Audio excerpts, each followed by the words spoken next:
إذا المرء لا يرعاك إلا تكلفا فدعه ولا تكثر عليه التأسفا. توكلت في رزقي على الله خالقي، وأيقنت أن الله لا شك رازقي.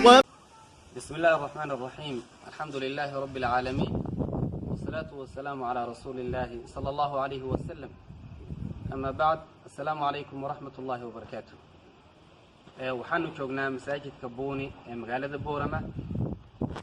خطبتي قدام بيسي جمعها أيها وحنا كسو قادنا إن ضدكو يسعاويه وتعاون كي يتكافل كلاجا شقيه iyadoo oo munaasabadu ay ahayd qabowga ku soo batay magaalada laga yaabo inuu ka sii darnaado waqtiyada soo socda roobabkii badnaa ee daay darteed. waxaan jamaacada ka codsanay in dharka siyaadada ah sida bustayaasha iyo funaanadaha iyo koodharka qofka wixii ka siyaada uu masaajidka keeno si loo gaarsiiyo dadka kale.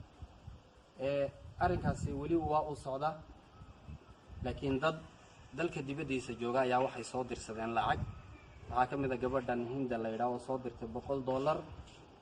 waxay u goysay bustayaasha 10ka ah oo aanu gaarsiin doono maanta dadkii xaq mutaystay. ilaahay waxaan uga baryaynaa inuu abaalkeeda janno ka dhigo, awlaadeedana u hagaajiyo, muraadkeeda oo khayrana siiyo. hadafku ma ahayn lacag ururin, waxa uu ahaa dharka ziyaadada in la keeno, laakiin maadaama iyadu si gaar ah u dalbatay waxaanu garanay inaan khayrka ku istaagin oo wixii lacagtaasi goysay aanu gaarsiino dadkii masaakiinta ah. wali dhar ururiskii waanu wadaynaa insha Allahu tacaala. waxaan ilaahay subxaanahu wa tacaala ka baryaynaa in uu isugu keeno naxariisto, muraadkeena oo khayrana inoo siiyo. Assalaamu calaykum.